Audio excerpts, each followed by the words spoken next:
Hey everyone, welcome to My Wife the Dietitian, a weekly podcast about lifestyle and healthy eating. I'm Rob, and together with my wife Sandra, we invite you to join us on this informative yet entertaining journey through the complex world of healthy eating. We'll cover everything but the kitchen sink. Each week we'll discuss topics ranging from how to protect yourself from developing cancer, spicy foods to rev up the libido, to caring for your palliative grandfather with Alzheimer's. We'll also delve into more complex issues like, what the heck is oat milk? Why doesn't my butt fit into these jeans? And every guy's favorite question, will eating spinach really make it bigger? Join us each week as we strive to educate, enlighten, and entertain you.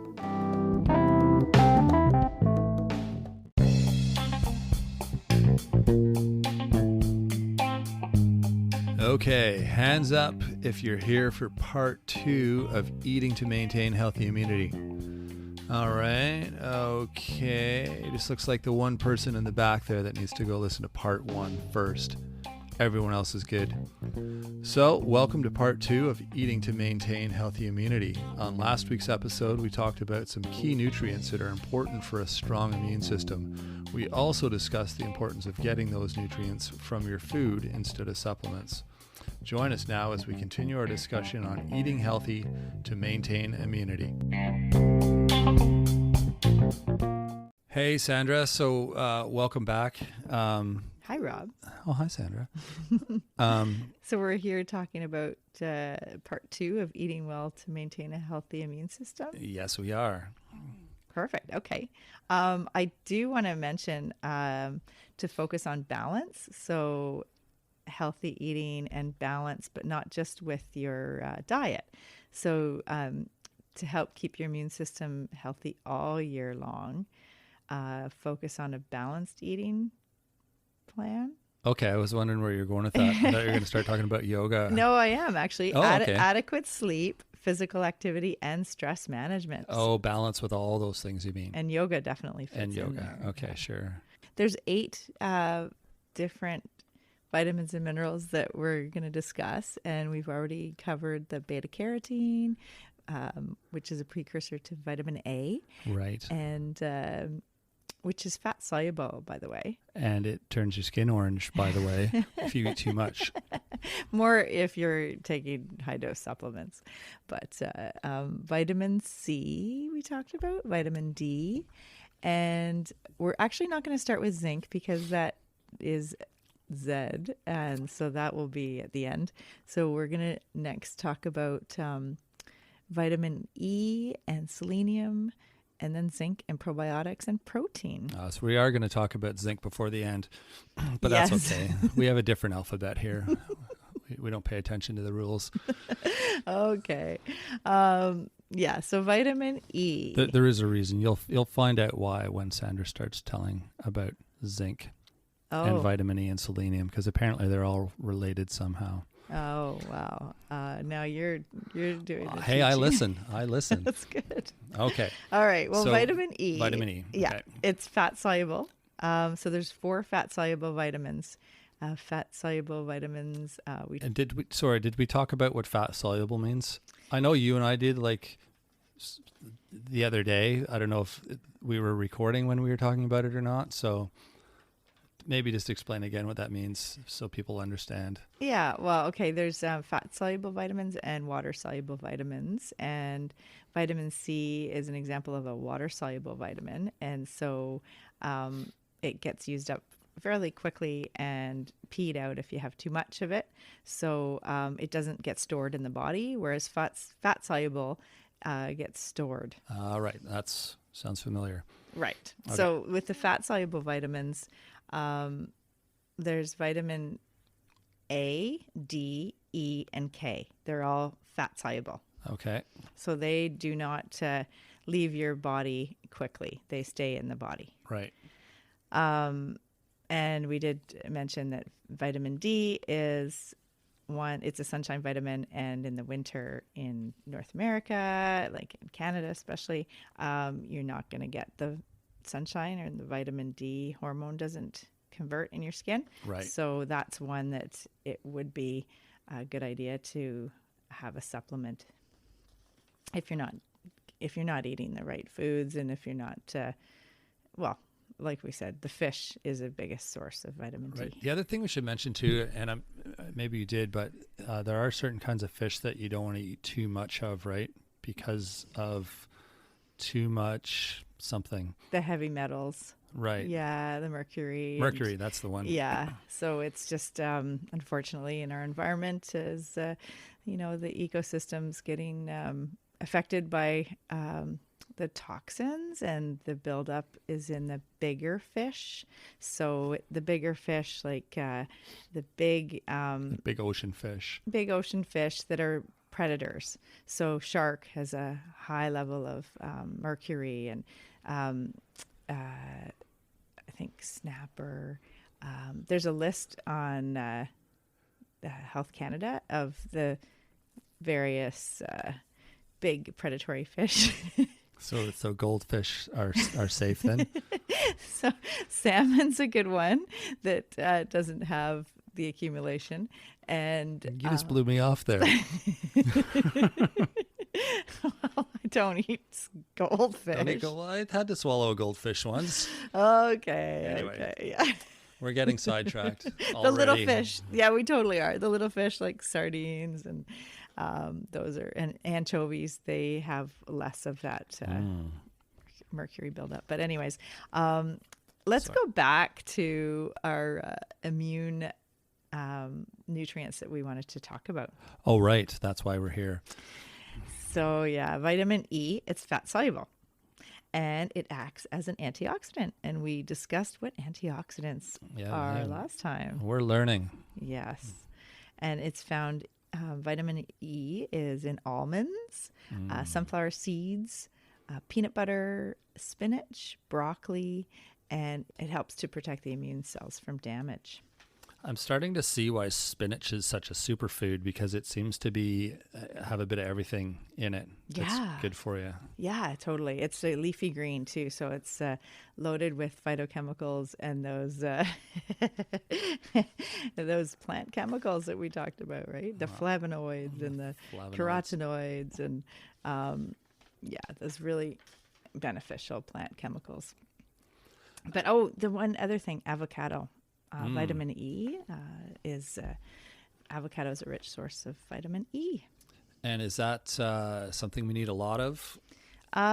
We don't need a lot of. Actually, there has been studies that have shown that actually vitamin E isn't good at higher levels. So there was research with men with prostate cancer, the SELECT trial, and they actually had to stop it because of the supplements that they were giving men with prostate cancer, the supplements of vitamin E and selenium, and there was actually a concern that it might be increasing the risk of cancer. Oh, really? Yeah, so it's not a great idea to take supplemental vitamin E and just rely on those fatty foods, like I mentioned, the plant fats, so sunflower seeds and almonds and peanut butter. Stuff's pretty easy to eat for most people. Maybe, I don't know. I love all those foods. So yeah, and I mean, if you do take a multivitamin, you're probably going to get a little bit of E in that, and so that would be a good amount. Right. And it's good for your skin or something too, isn't it? You see it in a lot of like moisturizers. I've seen it somewhere else. Is that what I'm thinking about? Yeah, it's an antioxidant. Oh, yeah, it helps the skin tissue. Yeah, there you go. Yeah. And actually, selenium, there's a synergistic effect with selenium. They work together. Selenium works in concert with vitamin E. Vitamin E actually protects selenium from oxidation, because selenium's a mineral. Right. Okay. And the cool thing with selenium is it reduces inflammation and lowers oxidative stress in the body. And one Brazil nut, if you eat just one Brazil nut a day, you're actually getting 2 days worth of selenium. Wasn't there a commercial with Marc Messier, and it was like he had a bag of Brazil nuts, and they're like, "I bet you can't eat just one." Do you remember that? Was it Brazil nut? And maybe it was Lay's chips. Oh, I'm getting confused. that's awesome. That's true, because I mean, it's okay if you eat more than one Brazil nut, because selenium is it'll stay in the system. So it's not, you could have a handful of Brazil nuts once a week, and that's fine. But you're funny. You used to come up with your bag of Brazil nuts and say, "Here, have one." And I'm like, I can't have just one. They're nuts. They're good. I have like a bunch. Yeah, that's true. That's true. And the typical question I get from clients and patients is, well, what about other nuts? Like, doesn't almonds or walnuts, don't they all have selenium? And it's interesting because Brazil nuts are grown in Brazil. No way. Brazil was named after the nut.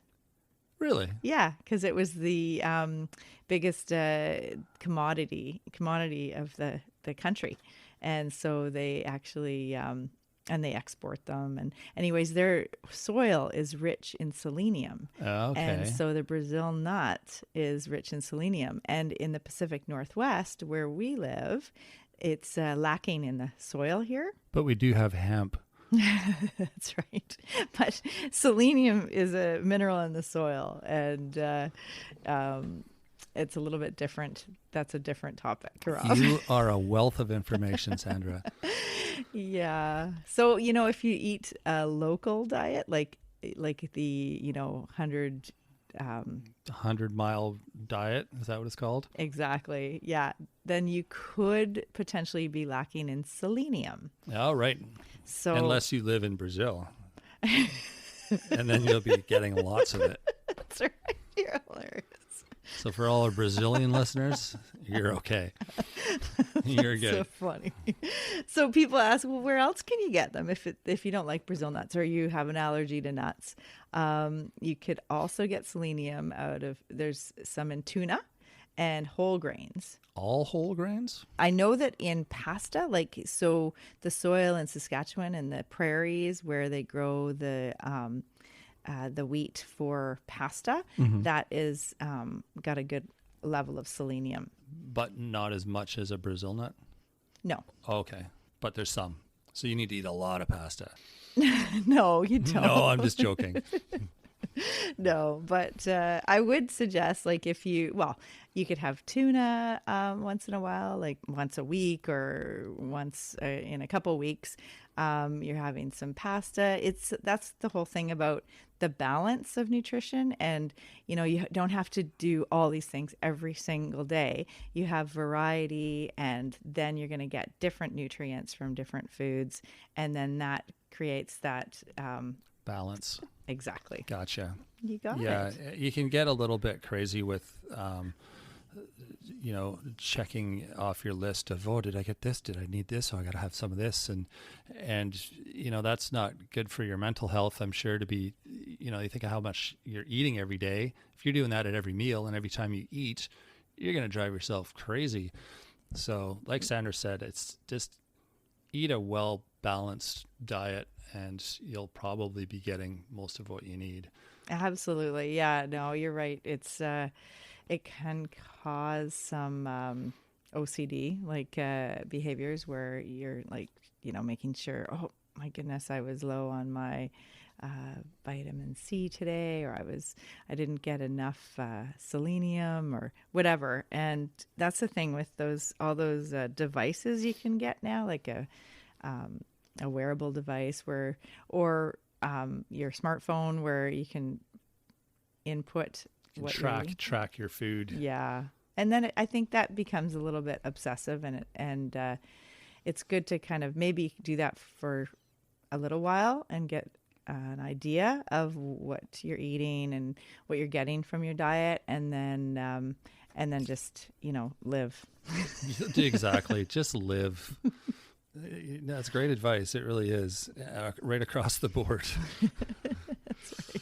We can really, the way that we can monitor our health and our body these days, it can get a little overwhelming and a little obsessive. Absolutely. And that actually, an extreme, right? So we're talking about maintaining a healthy immune system. And part of that is stress management and just trying to manage your stress by kind of checking out or like doing yoga or self-care, having a bath, going for a walk, doing something active outside. Yeah, for sure. There's so many different factors that affect our health, our overall health. It's not just what we eat, but we got to look after everything, and it all works in harmony. So totally. And we're going to actually, and sleep, I didn't mention that, but that's going to be a whole episode on sleep and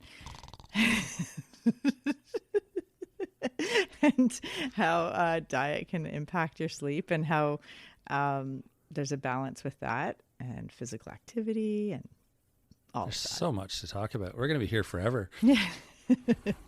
Fun. Yeah. So I guess we should go on to the next one. We've talked, I think we did a lot on vitamin E and selenium. And then let's talk, you got to talk about zinc now. Oh, I didn't talk about zinc. I almost forgot. Leave zinc out. Okay. Of course. It's the last one on the alphabet. And it is a mineral. It's a micronutrient mineral. And it supports the creation of new immune cells. And it can really help with healing wounds and preventing inflammation to help infection. Okay. So the thing with zinc is you don't want to take too much. So if you take a supplement of zinc, it can depress the immune system. Like if you're doing it every day or you're taking it on a chronic basis, like a single dose supplement of zinc, that can affect how you absorb copper, iron. It can actually depress the immune system. Oh, really? Mm-hmm. So does it depend how much you're taking?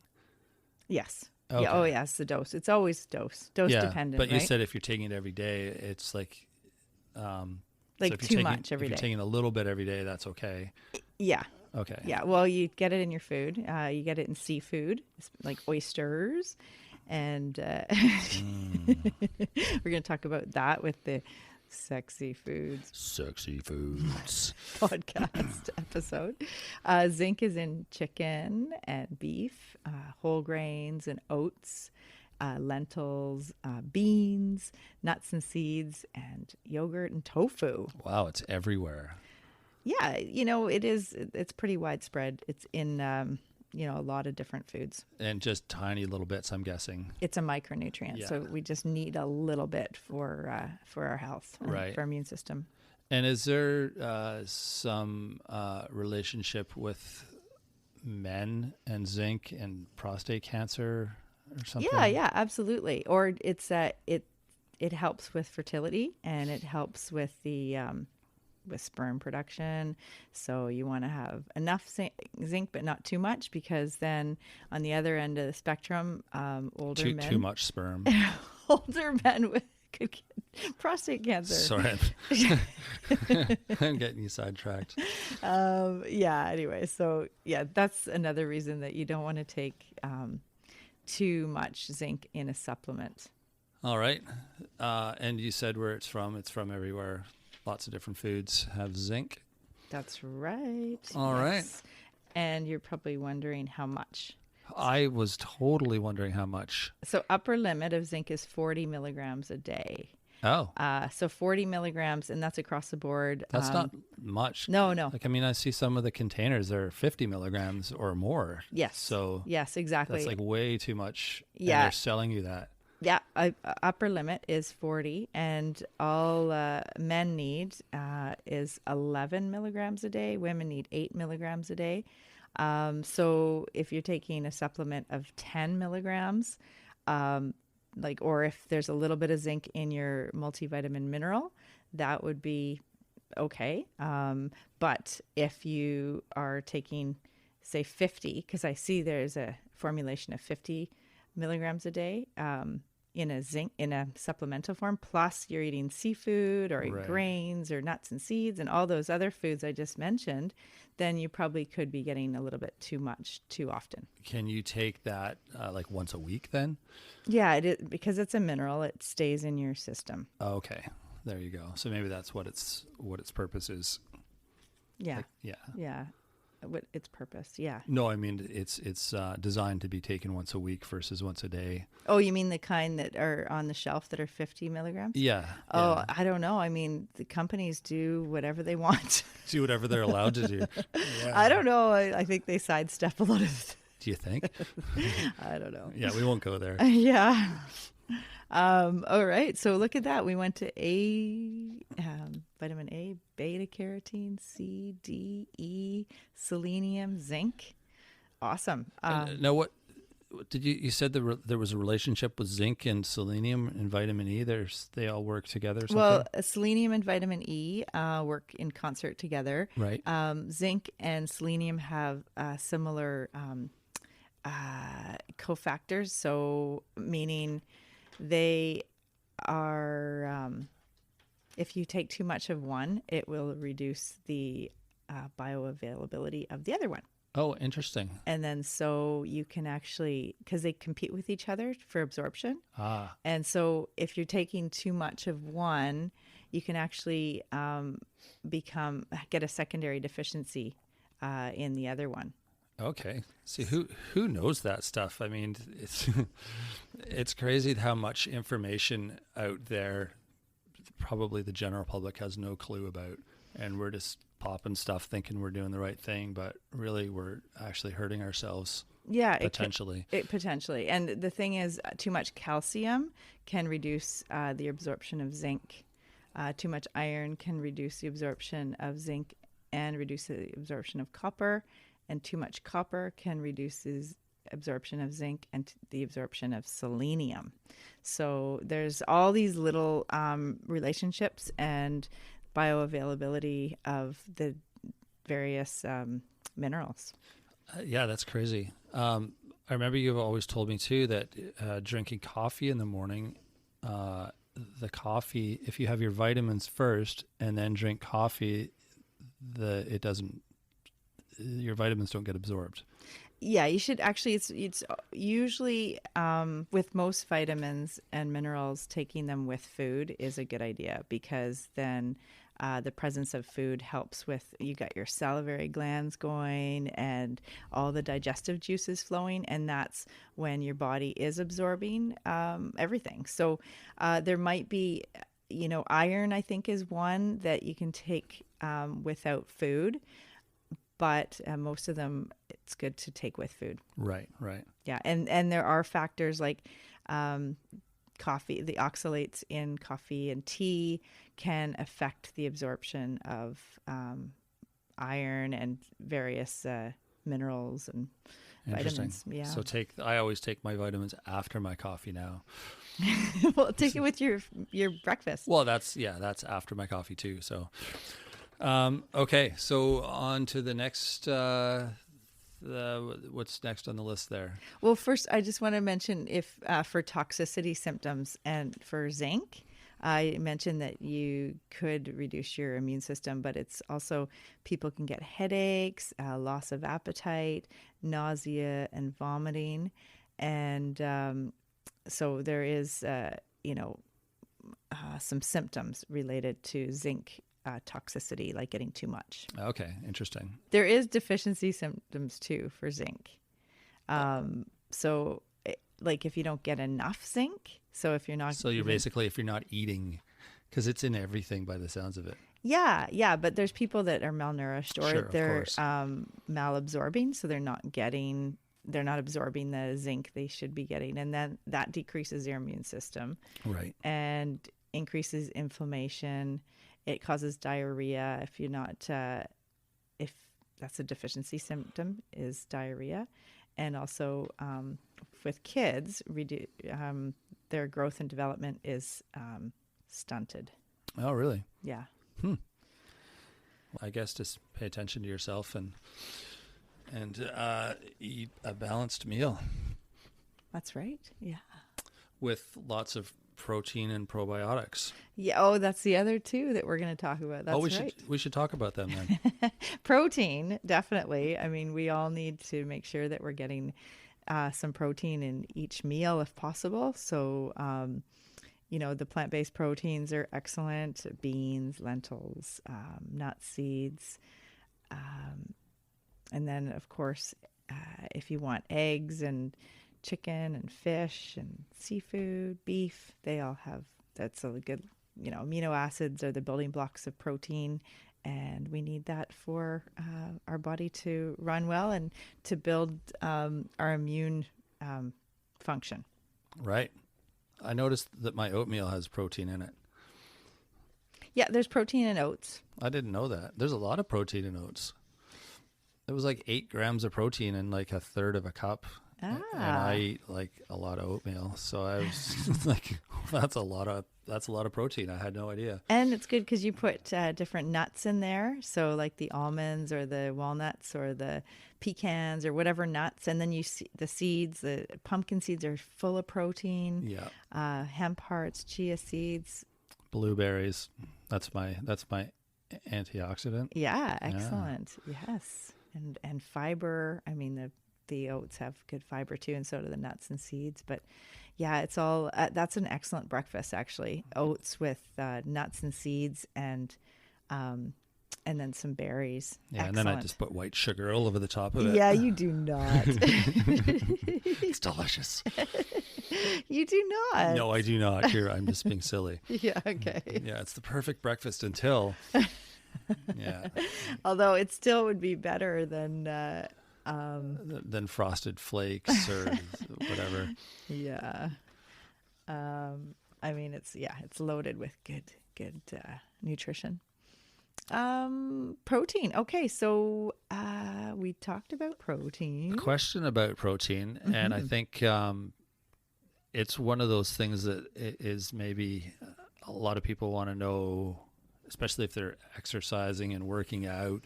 I need to eat a ton of protein. That's what it says on everything about exercising. And so there's athletes working out at an professional athlete level that maybe they need a different amount than just your regular weekend kind of pumping a bit of weights kind of guy needs. Is there a recommended amount for your average person? It's about 0.9 to 1.2 grams per kilogram of your body weight. Yeah. So for you, you would need. We're going to get personal here. Well, you are getting personal. People are getting their calculators out. Right. So you need about 80 grams of protein a day, up to about 100 grams of protein a day. And that's assuming I weigh how much? You don't want me to say. Oh, I don't care. I just want to make sure well, you did at the low math end, right. I know.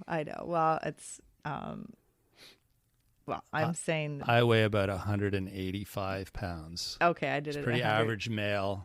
I put 80, in the weight department. I put 82 kilos. Okay, so which is like 180. And so, what did you say for how much protein I should be eating? So times, let's do it at the low end, times 0.9. And is this assuming I'm working out and I need more protein? This is assuming that you're not really, like you're just doing your basic. I'm a couch potato. No, basic activities of daily living. So if you want to do working out, then do that calculation. Then that would be, let's see, about 90 grams of protein a day. It's the upper end of that scale you said. Is that what the... Yeah. Okay, yeah. I see. A little bit. Yeah, exactly. That's actually mid. If you were sick and you had wounds that you were healing, maybe you broke your arm or you had surgery or something happened, then you would probably need a little bit more protein to help with your lean body mass and for helping your immune system stay strong. Gotcha. So what was that? Do you remember what that number was again? Because I just want to. We said 90 grams Okay. of protein. And so, What does that look like as food? okay, as food, so in one serving of chicken, turkey, pork, beef, there's 25 grams. Okay. So one serving is about the size of the palm of your hand. So for you, how many would that be? That'd be 3 steaks a day. No. No? No. You're very funny. So remember you just said your oatmeal has protein? It does, yeah. Yes. Okay. So you don't have to go no steak in the morning. crazy with, I got to eat all this meat to get my protein requirements. But no, actually you don't. You can get it through nuts, through seeds, through eggs. You have eggs dairy most has days. protein. Dairy, and then you can definitely have chicken, fish, some beef or red meat sometimes. Like, it's not that you need it every day. You can definitely find other sources of protein, and definitely beans and legumes and lentils, all those plant-based sources of protein are awesome too. Yeah, and if you read the label, you'll see if whatever you're looking at has protein in it. It's one of the main things on the nutrition label. Yeah, so the last thing we're going to talk about is probiotics, and that is important for immune health too, because you think of they actually are now finding that the gut and brain have a big connection. Oh, crazy. And so if you're, or maybe not so crazy, I don't know. It's connected. Yeah. If your gut's not happy, then that can affect your immune system and your health. Right. Okay. So the probiotics are they're actually the good bacteria that promote gut health, and they're found in cultured foods like yogurt and kefir, that's dairy products, and then in fermented foods like kimchi or sauerkraut. Sauerkraut, right? Kimchi is delicious. We've just discovered that recently. It's so good. Totally. Yeah, it's what Korean cabbage, fermented Korean but cabbage. But spicy. I like spicy. Absolutely. Yeah. So probiotics are part of the puzzle too. And they've kind of just been, discovered probably in the last decade or so. And we need prebiotics to help the probiotics live. So people that are not having any grains, like they've cut out, they're on a low carb diet and they don't want any grains. The thing is, a lot of the prebiotics, so it's food for the probiotics. Right. Okay. The prebiotics come from a lot of those, like root vegetables and whole grains, and it's a good source of food for the probiotics. So we want to make sure that we're feeding our good bacteria. Right. Interesting. It's all balance, eh? It really is, yeah. And unless you sort of dig a little bit and do your homework or listen to an informative podcast, you're not going to know this stuff. So it's not the basic knowledge. We should also mention magnesium. Oh, magnesium. Yeah, it is widespread in our diet in like nuts and seeds, fruits, whole grains, leafy greens, and chocolate. So if you're eating a variety and balanced diet, you're likely getting enough. It is the 4th most abundant mineral in the human body and involved in many body processes. Half is stored in our bones and the remaining in various tissues throughout the body. So anyways, it is found in a lot of antacids and laxatives. So high dose supplements actually lead to diarrhea. So that's a obvious symptom of, okay, I've got too much going on here. It's fairly obvious. Yeah, I mean, it's not always obvious why you have diarrhea, but the thing is, with magnesium, it is widespread in the diet, so you likely don't need a supplement. But if you are deficient, which can happen for people that have malabsorption problems or malnutrition, and then it can negatively affect their immune system. Right. Good to know. And there's also the role of certain micronutrients in illness that's still evolving. There's evidence that suggests a little extra vitamin C, zinc, and vitamin D may help reduce duration and severity of a cold or flu. All right. Yeah, so wrapping it up with the eating well to maintain a healthy immune system, along with the, sleeping well and exercise and stress management, diet is key, and you got to include, good sources of beta carotene, vitamin C, vitamin D, zinc, vitamin E, selenium, probiotics, and protein. The top 8. Mm-hmm. Yeah. And it's so important to just eat a balanced meal, have a balanced life, and be happy. Just be happy. And the variety is important with diet too. So not sticking to the same foods all the time every day, but having that's totally a little true. bit of variety. Well, thanks for sharing your knowledge with us, Sandra. It's I'm kind of blown away with how much you know. This is a learning experience for me too. So, it's great to talk to you again, and we're looking forward to our next podcast, which I think might be sexy foods. Well, we'll try to do that before or around Valentine's Day. So we're getting close. Yes, we are. Okay. We will talk next time. Thanks. All right.